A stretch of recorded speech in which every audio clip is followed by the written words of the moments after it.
It all began with an evangelical Christian group, one of many in Kenya and across Africa. Every week at the Good News International Church, people would meet to pray and sing together.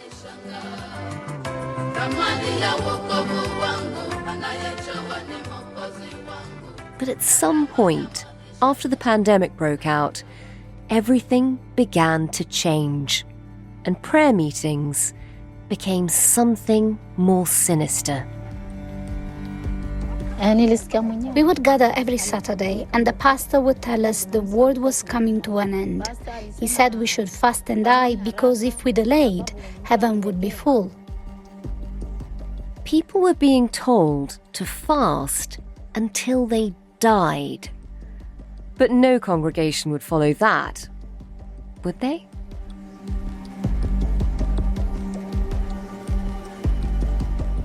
Last month, police officers in Kenya descended on a local forest, and what they found there was unimaginable. It's been called one of the worst crimes in modern-day Kenyan history. More than 200 bodies have been discovered in a forest, including some of children have been exhumed from the shallow graves in the Shakahola forest. Kenyan police continue to unearth corpses in shallow graves in the coastal town of Malindi, thought to be followers of a Christian cult. I should warn you, this episode does contain descriptions of how people, including children, died en masse in a Kenyan forest. And that might not be something you can hear today, in which case, do come back and find us tomorrow. But if you want to understand how a cult could compel hundreds of people to leave their homes, move to a forest, and face certain death, and why nothing was done to stop it sooner, then stick with us.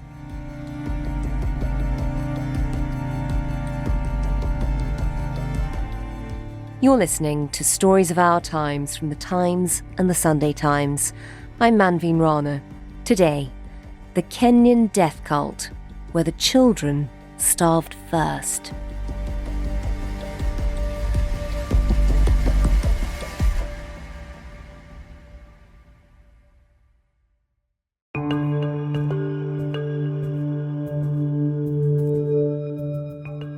I'm Matthew Campbell, and I'm the foreign features editor at the Sunday Times. Matthew, you've been looking into a really startling story, and it's a story that really begins in the Shakahola forest in Kenya. Tell us a little bit about that. Where is it? And if you were, as you recently have been, if you were there, just describe what you'd see. I went to the Shakahola forest. It's about a 90-minute drive northwest of Malindi, which is a sort of sweltering town on the coast of Kenya. And it's between two quite well-known Kenyan tourist destinations, actually. One is the Tsavo National Park, the famous game park. And then the other is the Indian Ocean coast of Kenya, which is very popular with kite surfers and tourists generally.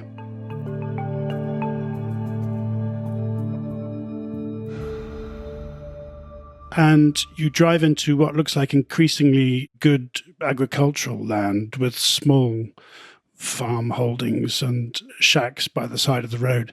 As you go more and more into the wilderness, though, this gives way to that sun-scorched wasteland of scrub bush, really. And then at a certain point, the police have set up a camp, basically. They've put up tents. There's a large police presence there and places for the forensic investigators to change into their white coveralls and get to work. They've been working there every day for weeks now, since the 15th of April, when this story broke. They've been working day and night on what was a very dark discovery that came to light in April. Just tell us what they found. They found shallow graves scattered around the forest after being alerted by people who told them that dozens of members of a religious cult effectively had decided to starve themselves to death in the forest. What sort of numbers are we talking about? Well, since the investigation began and since police started basically exhuming bodies in the forest, the number of the dead has climbed virtually every day. It stands at above 240. At the same time, there are hundreds of people missing, over 600. And these are people who were associated with this religious cult. And so ultimately, the number of dead is expected to grow further.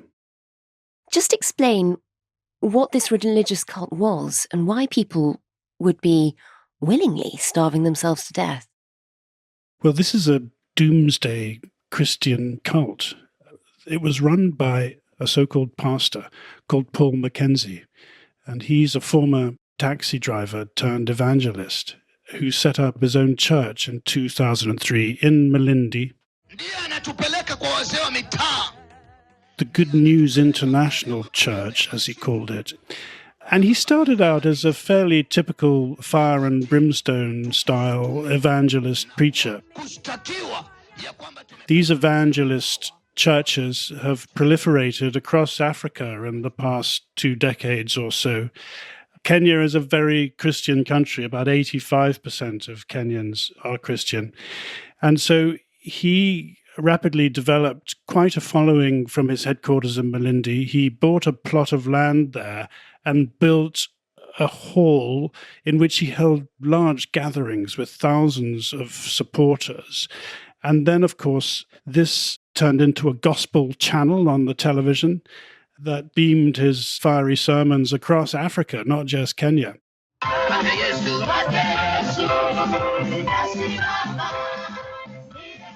Most of his teachings are on his YouTube channel, where he boasts of almost 6,000 subscribers. He speaks against the health system, the justice system, security agencies, education sector, government, as well as other religious leaders. And his following grew even further. He was convinced that the end of the world was upon us. And in 2019, he told them that he was relocating to the forest from his headquarters in Malindi and took over about 800 acres of it, encouraging his followers to sell their possessions and join him in this wilderness, which he called the New Holy Land. And the followers were allotted bits of land. Some of them were told that they could buy land from him. They were divided into communities with biblical names, like Bethlehem, Judea, Tyre, Sidon. Galilee was where Mackenzie built his own home. Unlike the homes of his followers, it was pretty well equipped, I understand.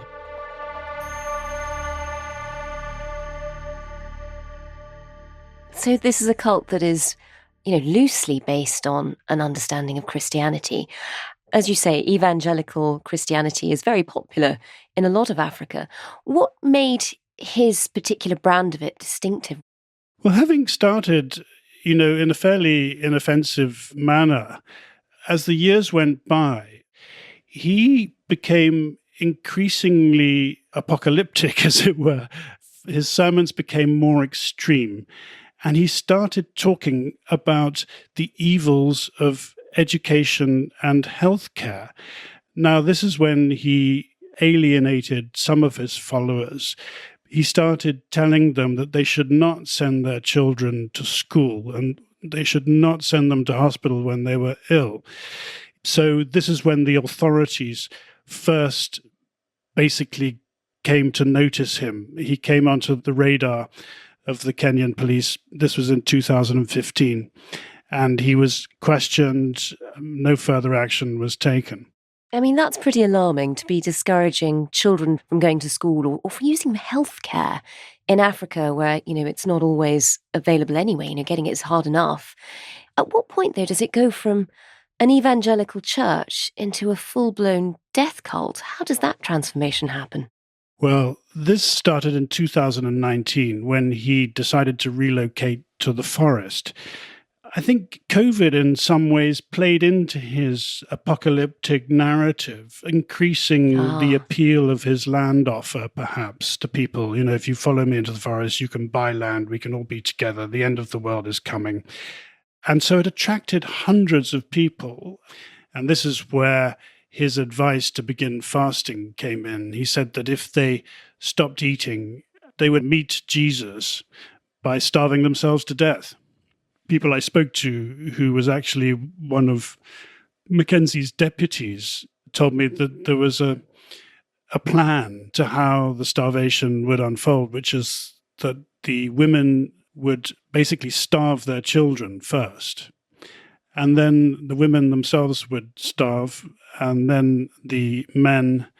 And at the end of this chain, the pastor himself and his family would starve themselves.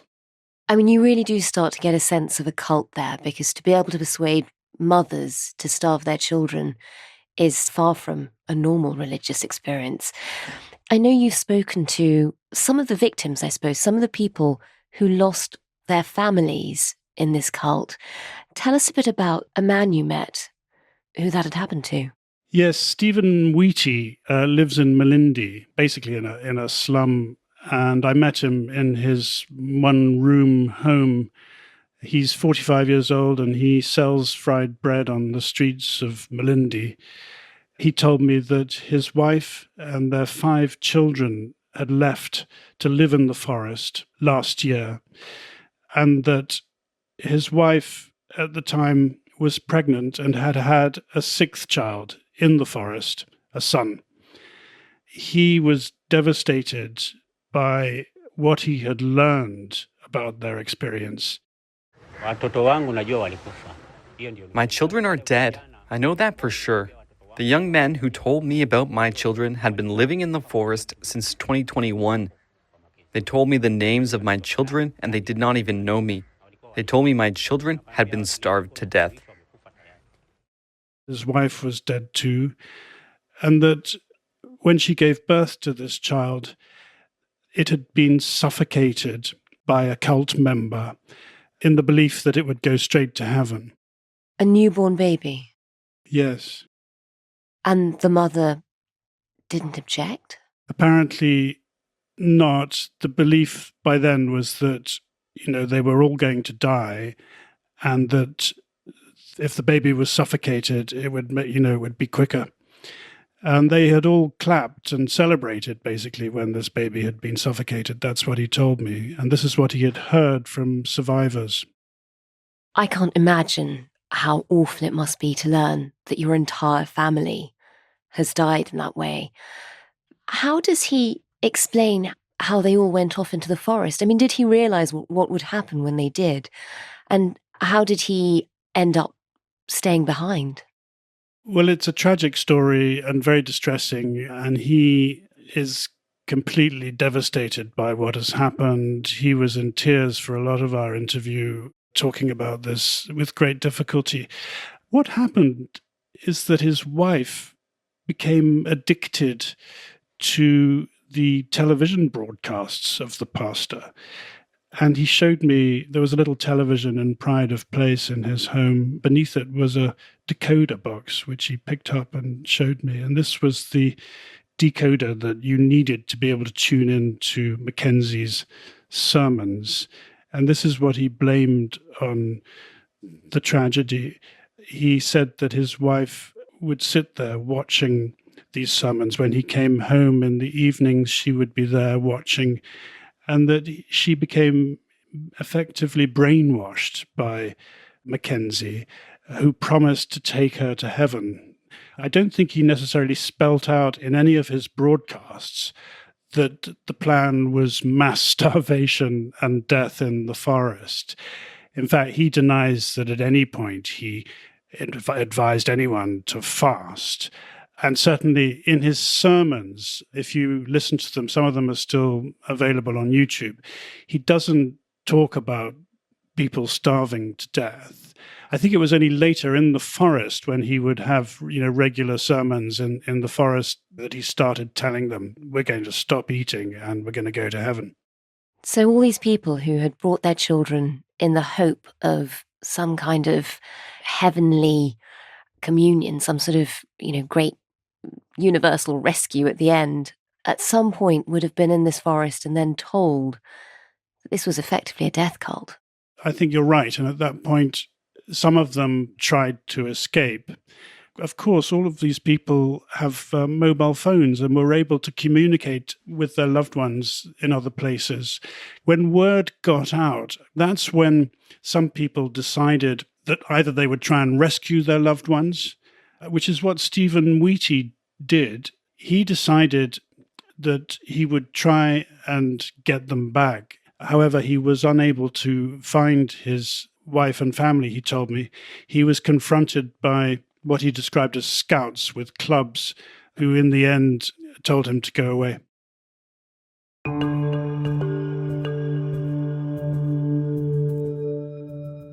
So, Matthew, you've got this horrendous situation where some of the people have managed to escape. They've sent out an alert. People are trying to rescue their own families, but they're being beaten away by some of the security around the forest. At what point does the police get involved? And at what point do they realise that something awful is happening there?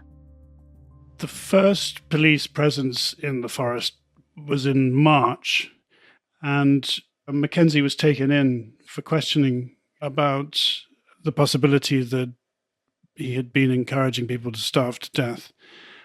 He was released on bail and returned and basically accelerated the death plan, it seems. Talking to survivors, that's the impression that I got. Oh, so rather than helping, the police presence actually accelerated the plan. Well, it may have done. And there's an investigation going on into all this at the moment. And so, more and more details are emerging about what happened. But the police have come in for a lot of fire about their failure to act sooner. And the government also is under fire for not having been able to detect what was going on in this forest for so long. And you've been speaking to people who were involved in that police operation in the forest, in particular one man, Titus Katana. Tell us a bit about him. Yes, well, he joined the church years ago, along with his family, his wife and 6 children. And he talks about the pastor as someone he once respected greatly and admired, and he became his deputy, in fact. But he says that he fell out with him over his increasingly extreme preaching, and particularly when he started talking about the evils of education. So he split with the pastor. However, unfortunately, his wife and children went with the church into the forest in 2019. And unlike Stephen Wheaty, who was unable to even see his family, because he was formerly a respected member of the church himself and one of Mackenzie's deputies, was able to rescue his wife and his 6 children in January this year. And he, because of his links with the church, has been helping police with their investigation and helping to identify sites where bodies were buried. And he provided really quite grim and chilling details of what went on in that camp.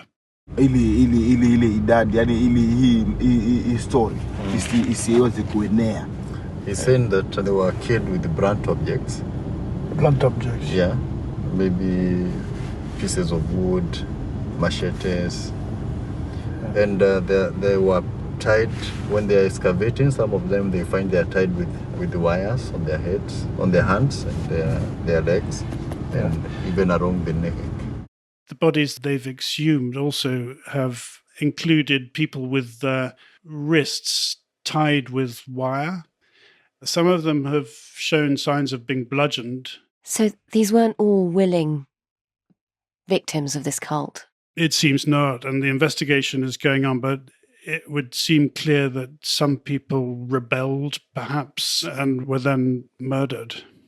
He is under investigation, Mackenzie, for various crimes, including murder. He denies that. What else were they able to find?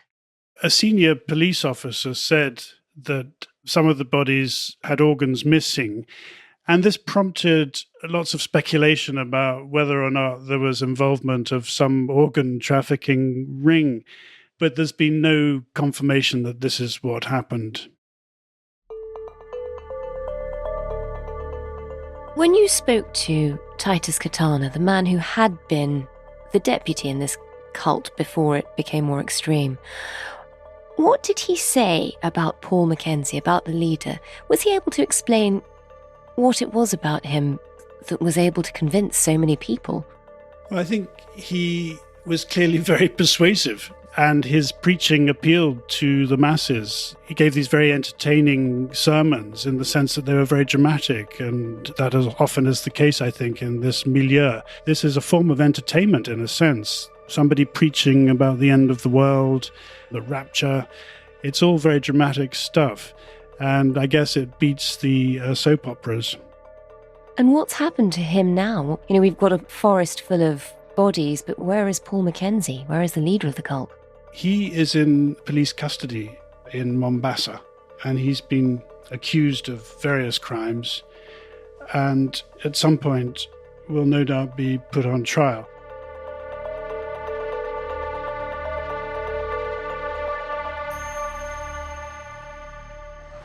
The government of Kenya will do whatever it takes to make sure that we convict Mr. Mackenzie and all those who helped him perpetrate his heinous crimes.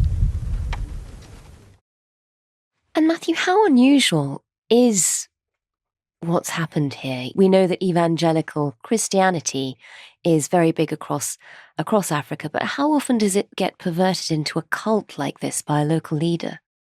I think this is an unusual case in Africa, although there have been other examples of poor, desperate people being abused by these churches.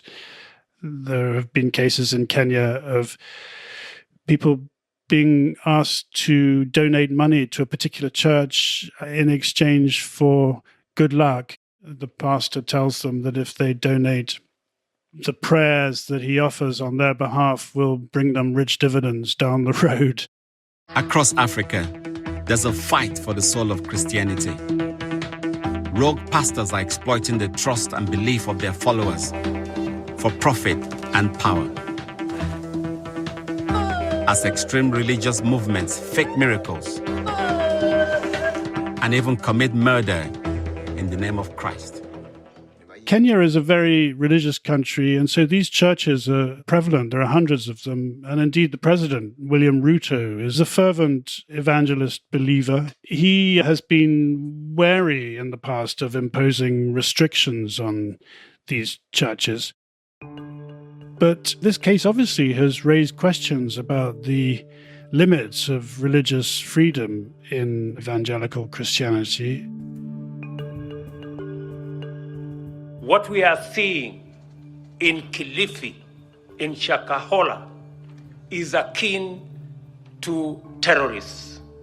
There is no difference between Mr. Mackenzie, who pretends and postures as a pastor, when in fact he is a terrible criminal.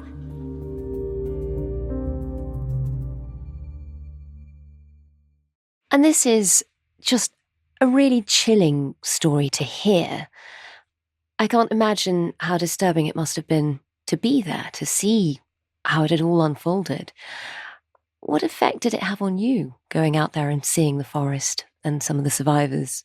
Well, I think that the hardest moment was not so much in the forest as in Malindi when I met Stephen Wheaty in his home. It was just so heartbreaking to see what he was going through. And he lived in very humble surroundings with just this one television and a bed basically in his room and nothing much else in terms of possessions. But then he picked up this blue check shirt and held it up to me and explained that this had been the school uniform of his eldest son, Samuel. And he pressed it against his face as if to sort of breathe in a memory of him. and explained that his wife had been a seamstress and made all of the school uniforms for the children. And through the open door outside, I could see children walking along a red earth path wearing the same shirt on their way to school. It was early in the morning.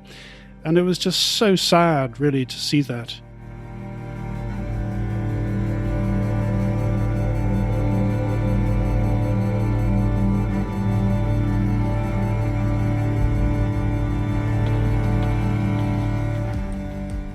You've been listening to Stories of Our Times, a podcast brought to you thanks to the subscribers of The Times and The Sunday Times, with me, Manveen Rana, and my guest, the foreign features editor for The Times and The Sunday Times, Matthew Campbell.